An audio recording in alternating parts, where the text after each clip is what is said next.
ट्रिबल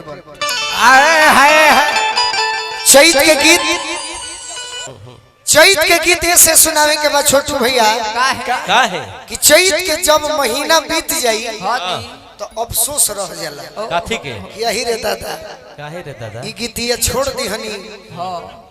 तो सवानों में गीतिया गाई तो निमन ना लगे आ नचनिया लोग आई बा बड़ी सुंदर कलाकार ए चैते में लोग के तो पहचान बा कि कितना ही लोग के जानकारी बा नाच में दुआबा क्षेत्र में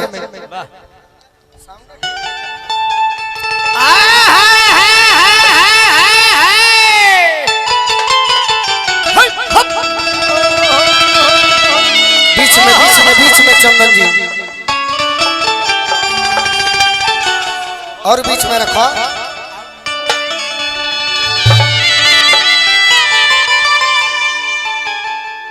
चैत के सजावल जाला कैसे राजन भैया कैसे किया बला भवानी मैया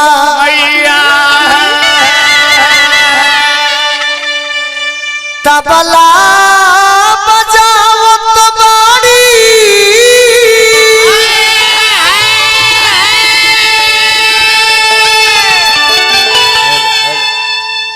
जोड़िया बजाओ समावीर रे चैता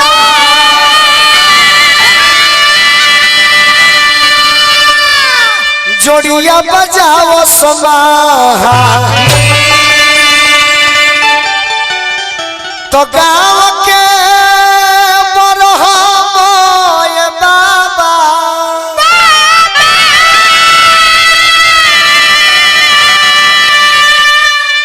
ओ बसरमी खिचत बाड़े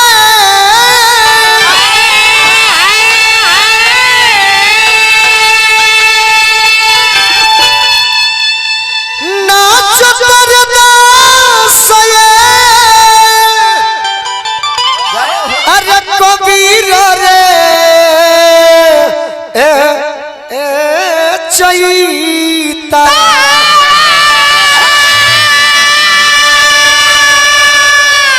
नचतर दास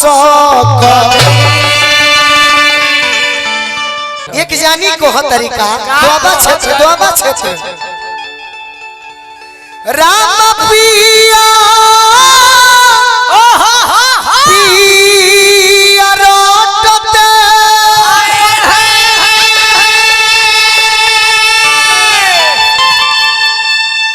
अरे पियर भइली दहिया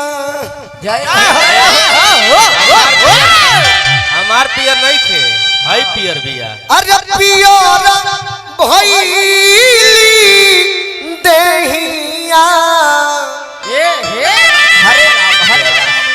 ए रामा पिया हो भइले का भइले कहां गइले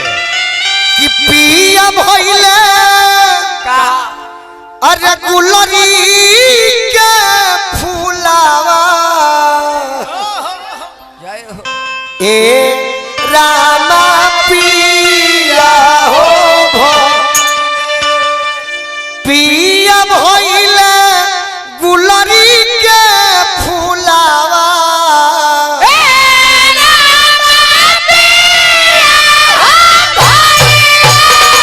पिया भइले गुलारी के फुलावा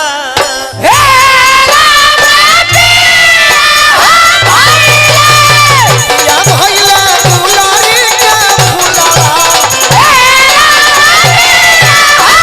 पिया भइले गुलारी के फुलावा ए पिया पिया यही पतार परीक्षा हो जाई कि तारे के कितना सीख मिलल बा और गीत पता नाचिए देबो बाकी यही पतार परीक्षा में राजा अरे पियर भइली दहिया पियर भइली दहिया ए राम पिया हो भइल पिया भइल गुलरी के फूलावा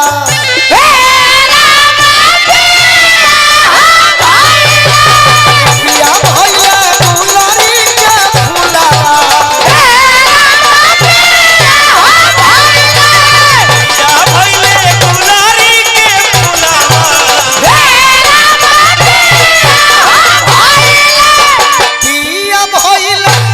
राजन भैया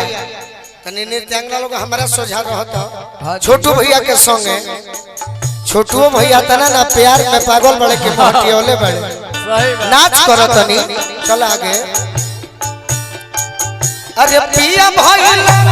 गुलरी के फूला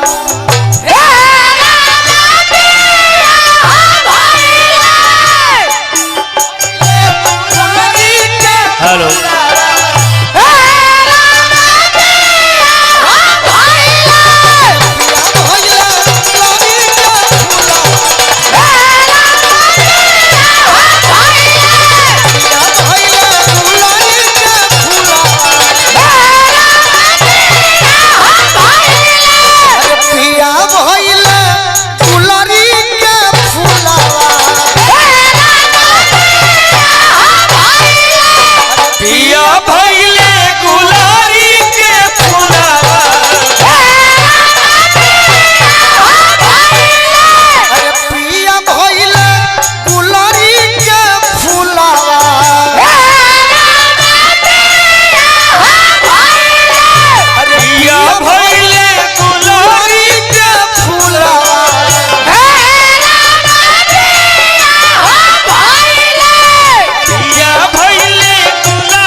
भइले गुलारी के फुलावा